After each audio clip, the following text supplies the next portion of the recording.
What's up, everybody? It's Stephen A. Williams, president and founder of the creditrepairshop.com. In today's video, I'm going to be answering questions on YouTube, from YouTube, and I love doing that because it helps me understand your situation.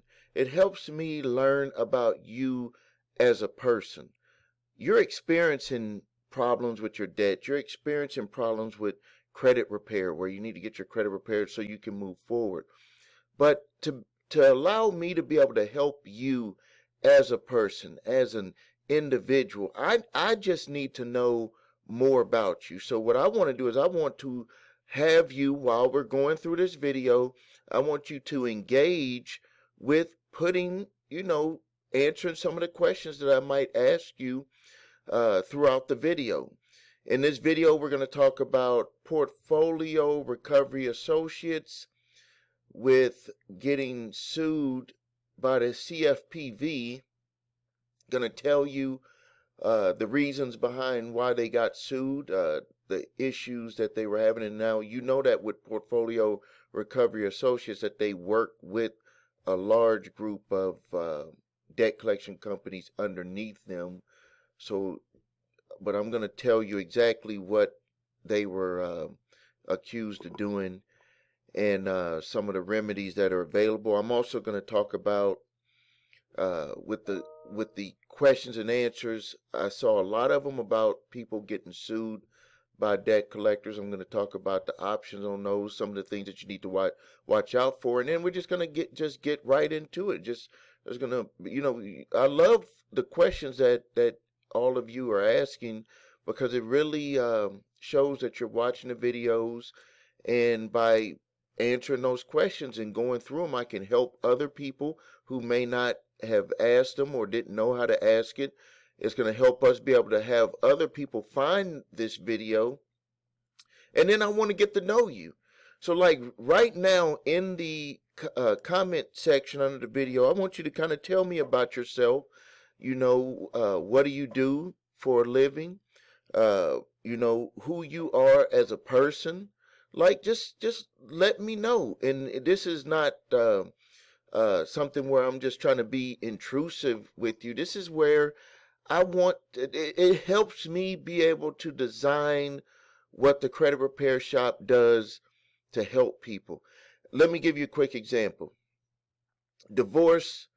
A divorced lady, not where she has children living at home, recently divorced, not really working, like a top level job, like a medium to lower income job, not too much money, trying to rebound from her situation, has some collection issues, and after evaluating and talking with her, my staff, myself, looking at what the entire picture, not just your financial situation, who you are as a person, what are your goals in life, and then designing a service to fit around what she actually needed, which was the outcome is to get the debt collectors off of her back, allow her to be able to pay down that debt, could not pay lump sums, but wants to be able to move forward, end up buying a home in the future, really reestablishing her life. And so I think that that's important for me to know, for us to know as a company, because then when we get to know you, when I know more about you, it helps me to just be able to design services that you could just fit right in, where you're like, that's exactly what I'm looking for to be able to help myself and my family. So please, in the comment section, just type in there, what do you do for a living? Who you are as a person? What are your goals moving forward in your life? What are you trying to accomplish? Is it to buy a house? Is it to start a business? Is it to become the best employee at the place that you work at, where you want to be able to move forward, but you want to, make sure that you get all of your ducks in a row and not have debt collectors sending letters to your boss trying to find out, what you're doing so they can be able to collect money. Like, That's the real story. No, that's the real deal. Like it's always something like I have this saying that the credit issues and the stuff that you're dealing with on your credit that everybody can see, that's like what's above the water. But underneath the water is the repercussions, the consequences, how you can't move forward in your life, the depression for some people, the anxiety for some people, the feelings of not being able to have full control of your life. Those are the things that are below the surface, and we cover those things up. And when I know what those, what's under the surface, when I talk to people, it really helps them get clear. Because then I say, if this is what you feel under the surface from the consequences of what everybody can see above the surface, reading the credit reports, that's what everybody sees. But you feel a certain way underneath that you don't really reveal that to people. And you don't have to reveal that in the comments here, but I want you to understand that that's a real feeling. And if you want to get rid of that feeling, you gotta, have something designed for you and be willing to go through those steps. And it may not feel good. Because number one, it may not feel good because whenever you're doing something new, there's going to be some sort of resistance. And then the second thing is it may not feel good because we live in this quick, fast food type society where we think things have to happen overnight, and things don't happen overnight. But I can tell you, when it does happen, it feels like it's overnight. It's a crazy thing. I've spoke about this with one of my clients before. One of my business clients that was facing it was about $250,000 in credit card debt that was on his person, not busy. He just owns a business, but it was in his name. And it took 4 years to resolve those accounts. It took 4 years to get him resolved with that and to get his credit repaired. And the day that it happened, I remember that when he was going through it, all of those years, especially the first few months, what's going on? What's going on? What's going on? The results, all of this stuff. And I was like, you gotta calm down. Like I had went through it with him. I was like, this is, your credit is what you see, what they see. You said that you can't sleep, that you're having trouble, even wanting to go to work. Like, that's how you are feeling. You feel depressed. Like, there were some other words that he used that I don't want to go into. But you can see his testimonial. Listen to that testimonial. It's the one that has Mazin on the top. Listen to that testimonial, because the words that he used in that testimonial, you will understand what I mean by saying that there is underlying issues that you're dealing with that you don't reveal that to other people. And that's my whole reason why I make my videos, because I know what I went through. I possibly know what you're feeling. I know what you are potentially feeling and what you don't reveal to people. So we don't need to, you don't have to reveal all of that, but if you do, it'll even help me be able to help you a lot quicker. Because then I know what to say, and when someone is real with me, I get 100% real with them, and it does help resolutions come a lot faster. All right, so with that being said, let's get into it. Portfolio Recovery Associates, and I spoke on this not too long ago, but it is worth repeating. Portfolio Recovery Associates got in trouble for collecting debts without reasonable basis. Collecting debts without a reasonable basis. That means that the documentation that they had was not compliant with what is required for them to be able to collect on the debt. Now, they did several different they utilize several different tools on being able to collect on that debt, either suing people, sending letters, calling people, a whole bunch of different tools that they utilized.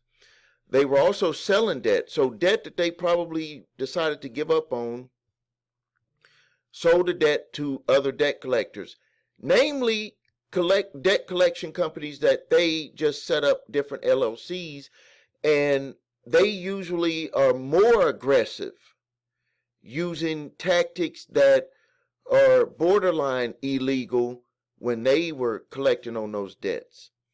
And the reason why they're selling it, which in my eyes they're pretending to sell it, they're just assigning it over to them, is that if that LLC does something wrong, it won't come back on Portfolio Recovery Associates. But it did come back from what those companies did, and they were all just rounded up and put into this lawsuit. Also threatening or filing collection lawsuits without an intent to prove the debt. Now, in my other videos, I've talked about this. Not just Portfolio, but debt collection companies, period. They try to do this. They try to get away with this, where they will try to sue people or threatening to sue people, and they will send a couple of statements, and they think that that's all that they have to provide if you make the request for them to prove 100% about how they came up with that amount that they claim that you owe. See, the debt validation that you have a right to request from a debt collector, according to the Fair Debt Collection Practices Act, they have to give you that debt validation. But what they try to do is to send you a few documents, and they don't send you everything. And if they don't send you everything, how can you know? How can you legitimately know if this is the amount that you truly owe? How can you legitimately know that if that is true, if they are not willing to provide you all of the documentation? And they might be saying, well, this is what we got, a couple of statements. When they purchase the debt, they become the new owner of the debt. That means that they must maintain all the documents. If you've been sued by a debt collector, look for the letter that says conformity, and read what that conformity letter states on there. And you will see that what I tell you is what they have to provide. But they don't want you to know that. They don't want you to know that it's not just where they go and buy the debt and they have to have that bill of sale. They don't even want you to know about that, but they provide you the conformity document, they provide you with the bill of sale some of the times. But even when they provide those documents, they don't want you to read those documents. And when you read those documents, you can see what they have to provide you if they're threatening to sue you in court, or even if they're coming after you for that debt. And it's your job, unless you hire our company, it's your job to make them provide all those documents. And they're not going to want to give you those documents if we had the proof right here. The Consumer Financial Protection Bureau. Look it up for yourself. Sues Portfolio Recovery Associates. And this is the thing. This is a continuation of the lawsuit from 2015. So they got caught doing it in 2015, which means that they were doing it before 2015. And then now a continuation lawsuit now in 2023 that is continuing into 2024 to make sure that they're doing what they're supposed to do. The way that this lawsuit was written is like, you got caught in 2015, you got caught doing it again in 2023, we're going to just watch you now. And what they're watching is collecting debts without a reasonable basis, selling debt to other debt collectors. The reason why they do that, and I know this from experience, allegedly, so I can protect my company and my employees. Allegedly, the reason why they did that is because when they sell it to another debt collector, even if they made that LLC for that debt collection company and it's really under them, is so when that company gets in trouble, supposedly they won't get in trouble. But that didn't work in this case. and then threatening to file collection lawsuits without intent to prove the debt. Now, if you watch my videos, and again, put in the comment section, tell me what's been going on with you with debt collectors. If you've already commented, don't worry about that. Tell me about yourself like I talked about earlier in the video. And now let's talk about if you're experiencing some stuff with debt collectors. Tell me what you're going through so it can help me design programs to help you better. And also like this video, because when you like this video, you're telling me that this is stuff that you need help on, and you're telling YouTube that you like it, but also it's helping us be able to find other people that need this help. In my area, when I was in jury duty last week, that's why you haven't seen me making too many new videos. They had me for jury duty. And I went ahead and took some pictures of lawsuits. There was here it is. 3 pages of lawsuits, LVNV funding, Resurgent, Portfolio, NBC Management. All of these are debt collectors, Calvary, Credit Corp Solution. All of these are debt collection companies suing people. So people need this help. By you liking this video, a simple like of a video helps me help you help other people. A simple like. But it's hard to come by sometimes. People take the help, but for some reason, sometimes the help stops there. And I'm not asking you to do anything to like go and write someone, help them with their summons response. No, we're just talking about a simple like helps other people find this type of video so they can get help, like you're wanting to get help. Other things, they were filing false or misleading affidavits in debt collection actions. Filing false and misleading affidavits. Now, me being in the business, me actually helping people with this stuff, not just making videos about this stuff. Me helping people with this stuff. This is what they mean by filing false affidavits. As a matter of fact, there's a young lady in Minnesota. This is what they did. So now, filing misleading affidavits. If you watch my videos, this is what the affidavits, misleading affidavits, is that when they're suing people in court over the debts, suing people, they'll make these affidavits and make it look like the affidavit came from the original creditor, and it didn't come from the original creditor. And the misleading part is that they're trying to make you, if you're getting sued, the individual and the judge, think that this is all from the original creditor, because that beefs up their case. If they can make it look like it's coming from, such and such credit card company, this has got to be a true case. The bait and switch is that it's coming from a debt collector, third party, that purchased the debt for pennies on the dollar.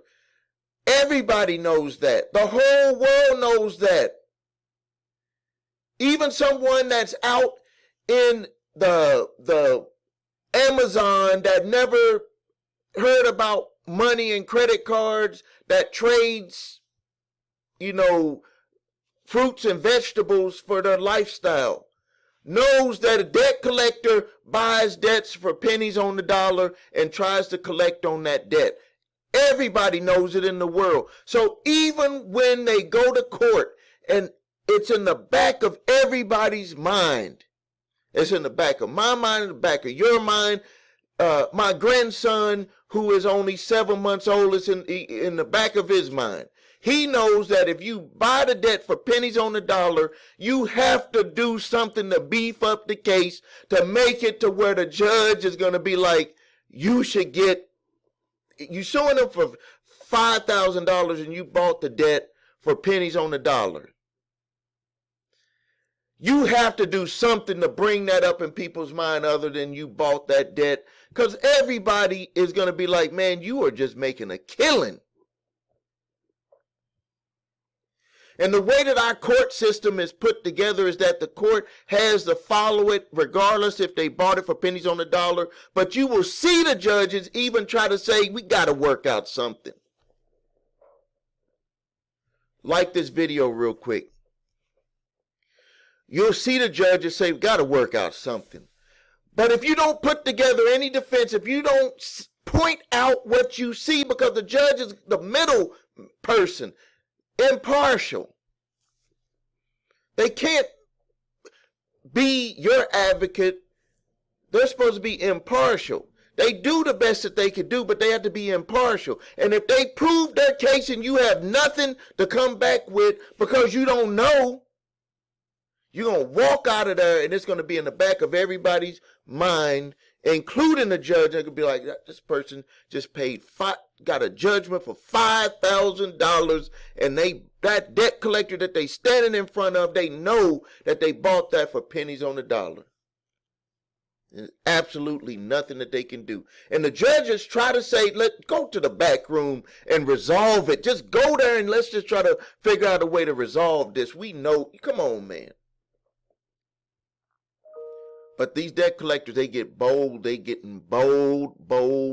They making billions of dollars, billions. As a matter of fact, they'll go through 100 of these lawsuits with the CFPB, because if they get fined $20 million, and they had the biggest fine in history, $183 million in 2021 is what they made. And if they fine me, I bought the debt for pennies on the dollar. I didn't have to make a loan or nothing I just bought the debt for pennies on the dollar. I made $183 million. That's what they said in 2021. Fine me $20 million. That's what they say. So what do we do? What do you do? How do we fight back? I fight back by letting you know what I experience when dealing with these debt collectors. I let you know what my clients experience. The first level is what I experience, because what I went through is how I learned to deal with this. And I wish that there was somebody like me. There was no YouTube at that time, but I wish that there was somebody like me that I could even just sit there and listen to.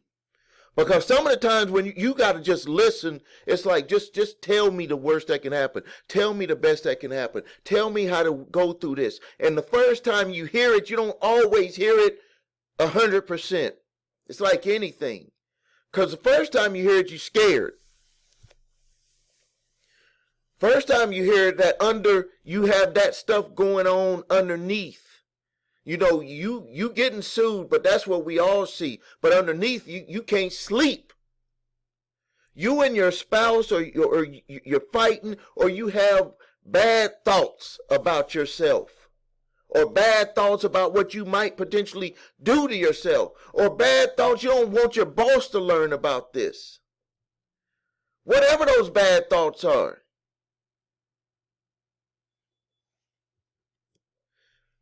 So the other things that they got caught doing, and remember, all of these things are things that you can watch out for when dealing with debt collectors, is that they had they were making false or misleading representation about debts that they purchased. So they purchased a debt, but in the past, I haven't seen this too much with Portfolio or Resurgent or Midland or Calvary. Like, they're like, don't do that. But in the past, they were doing it. But now some of these newer debt collector companies pop up. Maybe they work for one of them. They made millions. I can start my own. I know the inside. I know how to do it. That's how, when you work for somebody, that's how they end up, trying to go out on their own. And they end up getting themselves in trouble. But what they do with making false or misleading representation, number one, about who they may be trying to collect the debt. That could be one way. But let me tell you one way that I've seen it happen. It happened in the past around that time, and you need to watch out for it, is when they try to sue you and they make it look like it's coming from the original creditor, and it's not coming from the original creditor. Because remember what I said in that other line about what they were doing with false and misleading affidavits. They're trying to beef up a case. Beef up a case that they bought for pennies on the dollar. This is the way that this is things that they'll do to try to get that done. The other thing is collecting and suing on debt that was outside the legal statute of limitations to collect. Yes, I've made videos where people have actually put in the comments and said nobody will try to sue someone over a debt that is past the legal statute of limitations to collect. And then we have a lawsuit from the CFPB stating that one of the major debt collection firms have gotten in trouble, named in their lawsuit, one of the allegations, suing people for debt that was outside the statute of limitations. So this is what they were doing. So what do you need to be doing? If you're watching my video, what do I say at the end of all of my videos? Is you need to check the statute of limitations. They will do this. If you don't know, how will anyone know if you don't bring it up? Now, I will say in some states, they make them state that they check that the debt is not past the legal statute of limitations. New Jersey, raise your hand. California, raise your hand. I haven't seen it in other states. Please like this video right now so other people can find and get help with this. Now let's go into the YouTube questions. And just so you know, I love being able to help you. If you're still watching this video, thank you. So, person right here on YouTube, they said that they're being sued by Midland Credit Management and they're receiving mail from different attorneys. Some even knocked on the door with packages asking for signature, not being in uniform, although I've never ordered nothing. So let's just break that down. Because some of you might know what's going on, but this person doesn't know what's going on, and I want to help you. And I want to help other people that might be experiencing the same thing. See, the person knocking on your door is a process servicer. The process servicer needs you to sign. You might be in a state that you have to sign, saying that you received the summons. In some states, they could just knock on the door. If you don't say who you are, as long as you're 18 years old or older, they can drop it right there or put it in your hand. And that means that you've been served. Now, you're going to also receive, just like I saw this here, just like this letter here showing people who are being sued. When you are being sued, it becomes public notice. And what people will do, attorneys will do to generate business is that they're going to say, okay, you're being sued. I'm going to send you a letter in the mail, which is what you stated. You're receiving letters in the mail from attorneys saying, hey, we can help you with this debt suit that you got going on.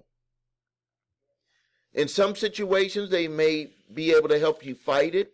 They're going to go through the same process that I tell you to go through. And if you feel comfortable, you should speak with them about about handling that matter with you. And they may also offer options such as bankruptcy if the debt is proven that you're going to have to pay, or a payment plan or a settlement plan. So that's what you're going through. It's not about that you ordered something, and I understand your feeling on that, but it's about Midland is suing you. They have to serve you, so they're going to try to do that at your door. If you live in a state that they cannot leave it, that they have to have you sign as proof, then they will take that back and they will try again. Every time that they try to serve you, there's a fee that Midland has to pay that servicer. That servicer could be any individual that is licensed to do that. Sometimes it's a police officer or a sheriff. Sometimes it's just a regular individual that's just a process servicer. They get that's the business that they're in, is they get paid when they go out there. It's you, and they're going to other houses. As a matter of fact, it's a very dangerous job. Very dangerous job. That's why you might see some process servicers have a gun on their side. So that's what you're going through with that. Now, can you talk about the waiver? Here's another question. And I'm going to answer these questions too, so don't worry about that. Can you talk about the waiver so you don't pay taxes when you get a 1099-C? So real quick, the form, and I had put this in there. The form, let me just make sure we get it. So we got their IRS. So be careful when you're looking this up. It's an insolvency form from the IRS. So don't it's a form 4681. Don't fall for any gimmick or scam. The form is right there on the IRS. Publication 4681. Right now they have 2023 one for canceled debt. You fill it out and you can utilize that when you get a 1099-C. Now, the only time that you would really need to do that is and I'm not giving you tax advice, but what you could do is you can run through your taxes and see if you even owe money when you add the 1099-C on as income. If it affected you from being able to get a tax refund because of that, so you may have to have it ran with it and ran without it. If it affects you getting a tax refund, then you need to go ahead and do the 4681 form, because then that's going to have that income waived. But if it's not going to affect your taxes at all, then you don't have to worry about waiving it. But you do have to put that form, you have to include that income in your taxes. Like, don't make that mistake, because the IRS, they already got the form from the company that did the 1099-C. They're expecting you to put that on your taxes. And if you don't put that on your taxes, it's going to get flagged because you didn't put income that was sent from one, you got your W-2 income, that's put to the IRS. So they already know, they just want to see what you're going to do when you do your return. And then they're going to know already that 1099-C was put in there. All right, we got a question here. They got from Gerstyle Law Firm. We've worked with them. Barclays lawsuit. Barclays is original creditor. Barclays is on that list of creditors that is starting to sue. Well, they've been suing people. American Express, Discover, Capital One. They hire attorneys like Gerstyle to go and sue for them on behalf of them. Now, it says here, court, they're lying on the pleading. They're saying that they're not trying to get Barclays money. They're working for themselves. Should at this point the court to show the court. So in this question here, they're trying to see if the law firm is actually representing Barclays or if they're really representing themselves. The way that I've told people to do it is just to outright call and ask them. Now that you're getting sued, the deal with it now is that you're getting sued. So this back and forth has to be handled through the court. So yes, you need to ask the judge so you can know for sure. So I'm going to talk about this with two ways. Number one, you need to write to the judge, or when you have a hearing, ask the judge you're going to be asking them, but you do it through the court, is do they own the debt?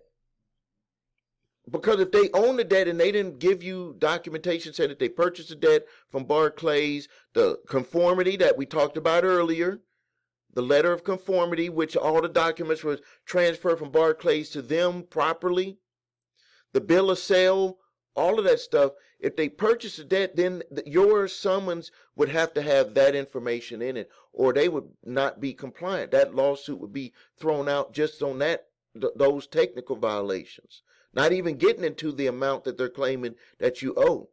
But now if they're collecting it for Barclays, which if they put Barclays as the plaintiff and they're representing Barclays, and you're saying that they didn't, that they're not really representing bar, that would already be a violation just with that too.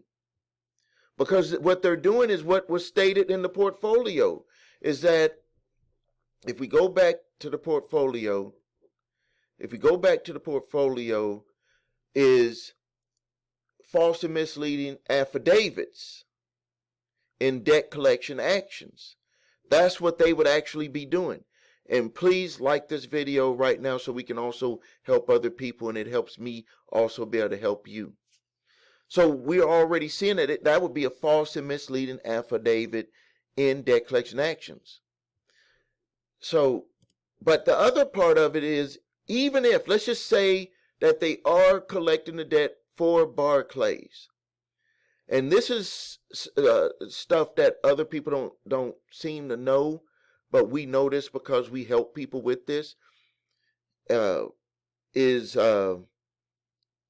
have a right to make that law firm do their due diligence on everything to prove that you owe that amount. That means that if a debt collector is collecting debt for others, they are under the Fair Debt Collection Practices Act, and you can ask that law firm to do a full debt validation, and regardless if with them suing you in court, this would be in your response to their summons, is that you would make them, that debt collection law firm, make sure that everything that Barclays is telling them is 100% true, because they're representing their client, and the only way that they're supposed to know that if documents are true is by getting the documents from their client. But the law firm can't just go into court and say we're going to just take their word for it. Now, they can do that with the documents that they supplied, which was probably a contract that you had in a couple of statements and proving the amount. Yes, they're going to be able to do that if you don't have any response.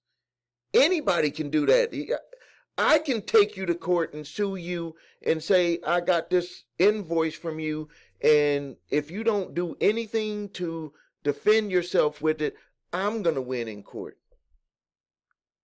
And that's what they're expecting. So you are on the right track. You need to make them do that. But what I think is happening to you is that you have a puzzle that's on the table. You're getting sued, and that puzzle is all over the place.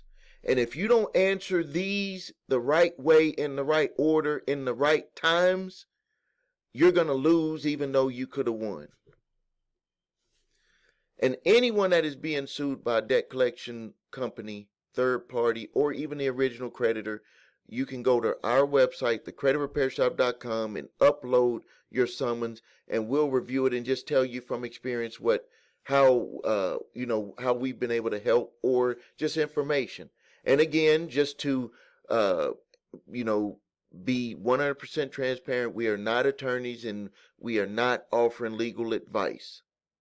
We do have paralegals, and we do have attorneys in some areas that we can refer to help you. So I'm 100% upfront with that. Next thing is, someone said, why is it an automatic warrant for an arrest? This was from a short that I did about, can you get arrested because of debt? And the person said, why is it an automatic warrant for an arrest, and how can we fight that? So to be clear, there is no automatic warrant for anyone's arrest because of debt. And there's no automatic warrant for anyone's arrest if they send you the letter for you to fill out your financials and send it back to them so they can see if they're going to be able to garnish your wages. There is no automatic on that. But what there is that it's a tool. If that debt collector chooses, they can submit to the judge to see if they can get a contempt order against you. And some judges won't do it. Some judges won't do it. But if you saw the video that I had, where there are states, a number of states, and you should look up that video on my channel, you'll see it has the map. And it has brown on or tan colors, and on there it shows where judges have gave those contempt orders so people could get arrested for the contempt, but the outcome is the same. They're being arrested because of debt that they need to answer to on how they're going to pay it from a debt collection company. So that's in there. So there is no automatic warrant. No automatic warrant. So I want to be clear about that. And please like this video. And we got another one here. Someone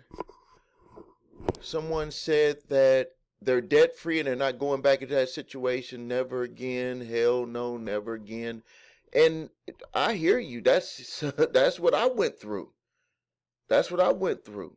And I'm happy for you. I'm proud of you. I congratulate you.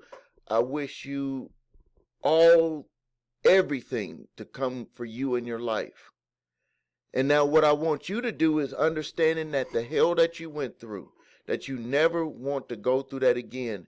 And you state that I'm a free man. Help other people be free. And this is all you have to do. I'm speaking to you, the person who went through hell. You're debt free. You're not going to go back ever again. You're walking away. You are a free man. Will you, at a minimum, like this video so other people can walk in the same shoes as you someday? It could be that simple. That simple. Liking this video helps find someone that is in the same situation as you. So it's not just about saying and screaming and shouting that you are debt free, that you're free. It's about also you saying, I understand what you're going through. And you can simply just like the video and someone else can get help. Just like you were able to get help. And if you did it without watching my videos, that is great. But something still drew you to even want to watch the video. And if you did watch it, my other videos on how to get debt free, I would hope that you would put a testimonial under this video.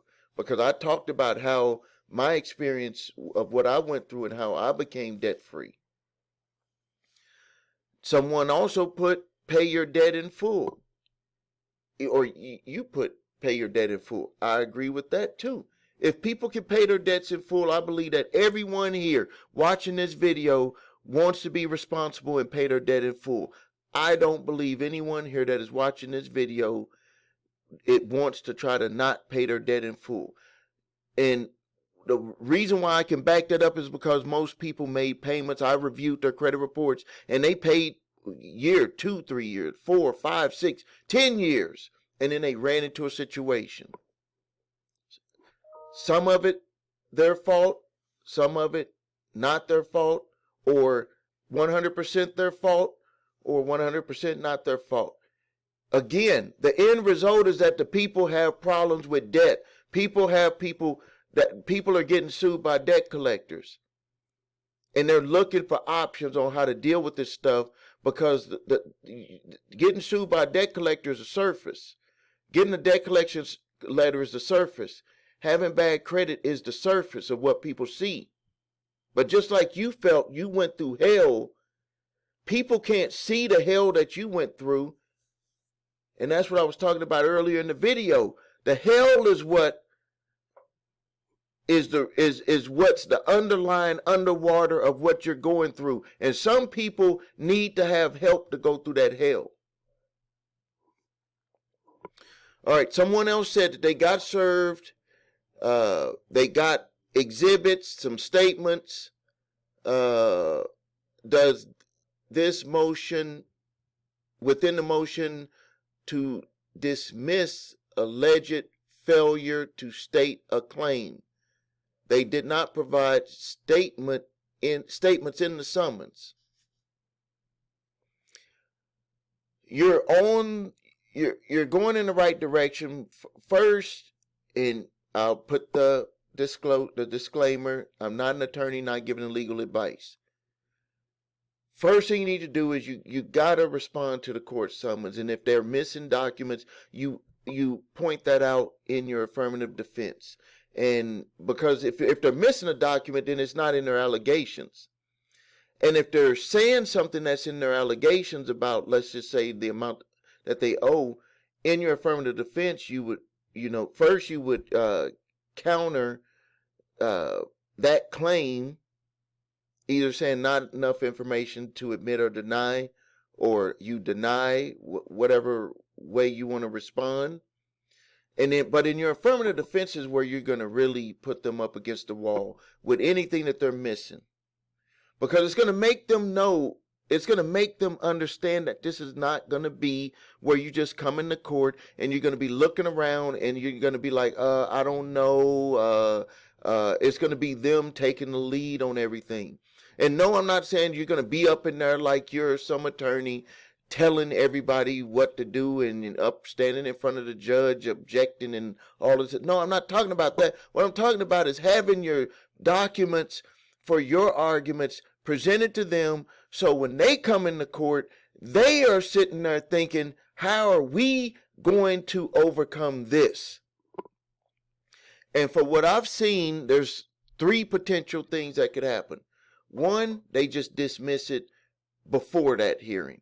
Two, they dismiss it because they want to see if you're going to show up, and then they dismiss it because they know it's already going to be an uphill battle, and they got a whole bunch of other people that won't even show up, or that they're going to go up in there and just be looking around at the birds inside of the courthouse and not answer to anything and just get a judgment anyway. So why mess with your case when they can go with 100 of them? That's going to be easy. Or then number three, they got stuff. They went and got everything and they got their ducks in a row, and then they come in there and they say, well, let's try to resolve it because the judge is going to want to resolve it. Or I'll just throw in number four, they get their stuff, you have your stuff, and you let the judge make a decision. So let's see here. Someone said that I sound like Bill Cosby in here in the video. You want to know? So people will say either like T.D. Jakes, The Look, or sound like Bill Cosby. Let me tell you how that works with people. That's I like hearing if I sound like someone that or what that is that you're listening to me. And when you're listening to me, and especially if you've never seen me before, your brain, this is what your brain is doing. Let me give you some psychological education on this. Anything that you get from me or anything that you get from anybody that you don't know, you're not familiar with, or you can't like touch, and really even with people that you can touch, that you like, people that you hear information from, that friends, family, associates, your brain is going to try to connect something to make that individual what they're saying familiar. If the information is totally alien to you, and when I say alien, that means that you've never heard it before, or you're not too familiar with it, your senses are going to try to find something that makes me allow me to be comfortable for you to continue listening to me. I know this as a fact. I'm either going to repel you, or you're going to be attracted to me. And you're either going to repel from other people. Other people are going to repel from you or be attracted to you. So this is your human nature side coming in. You're like, oh, he sounds like Bill Cosby, or looks like somebody, or a professor that I had, or my uncle, like some people say Uncle Steve. This is our link to each other. In a way, it's like something with you is saying, hear Steve out. Let's just hear him out. Let's just hear him out. And that's what that is. And now, once that connection is made, whatever way that connection is made, then the next step is you start to listen. You start to listen to what I'm saying to you. And now you're into a different mind, let's just say mindset. The first one was, can I even listen to this guy and trust what he's saying? And then your mind made a click and said, he sounds familiar with someone that I know or someone that I've seen. And then you start to really listen. Some of you do it instantaneously, and then later you start, like when I talk to people, they'll say, you know, you just seem real. I believe you. You were straightforward. And that's what I'm doing, but I can't just like tell you, oh, I'm going to be straightforward. I'm going to be real. I'm going to be like your uncle. I'm going to be like some celebrity that you know, sound like some. No, you come to that realization yourself. And when you come to that realization, then you're more willing to accept what I'm going to say to you. And then what I want you to do is not to just accept it because I say it. I want you to go out and you do your own research. So that means that we're fulfilling, number one, we're connecting with each other. Number two, I'm giving you credible, valuable information that I've even experienced through myself or with my clients. And then number three, you do your own research so you have all three pillars of that connection. That's what I want. That's what my job is. That's how I want you to be able to move forward. Like this gentleman said that he was free. He's a free man now. Part of being free is to be able to get yourself to those three levels. So you're like, okay, I bring in new information, but I know how to evaluate it with people and connect with people. Evaluate what they're saying, but you don't really make a full evaluation unless you kind of have a little bit of a trust with that person, and that trust comes with the connection. And then you do your own research and you start to find things that match with what I said in my video. And then it comes full circle and you're like, okay, now how do I utilize what I just learned? And that's going to be a process in itself, but that's what I do here on the channel. And please remember to like this video. Also interact and engage with this video. I want to see your comments. Tell me about what you do. Tell me about who you are. Tell me about what you want for yourself in the future. Tell me what you're going through, how you feel. If you got bad credit, how does that make you feel? If you have too much debt and you're dealing with these debt collectors, you're dealing with creditors, how do you feel? Put that in the video. Put that in the comments. Because that helps me make packages that will help you better. If you need help with your credit, please visit us at thecreditrepairshop.com. Watch the video, what makes us different. So you can see my 8-point validation process, my 2-phase settlement process. If you need your credit reports and scores, go to the website, the number 3 scores, to grab your TransUnion, Equifax, and Experian credit reports in all 3 scores. If you have debt collectors coming after you early, grab my statute of limitations letter. It's 3 letters I'm going to give you. Use the one that's appropriate for your specific situation. Statute of limitations letter, debt validation, and cease and desist. If you look and your debt is past the legal statute of limitations to collect, you only need to send that letter. No debt validation is needed on a debt that is past the legal statute of limitations to collect. If the debt is not past the legal statute of limitations to collect, send the cease and desist collection activities letter. If a debt collector has purchased your debt or a law firm is trying to collect on a debt for an original creditor, there are still requirements that they have to go through if they're collecting it for for the original creditor, and especially if they bought the debt and they're trying to collect on it. I do ask for a donation on those. That helps me with my time making this content for you here on YouTube. Thank you for your time. Please subscribe to the channel if you haven't done that yet. This is Stephen A. Williams, President and founder of thecreditrepairshop.com.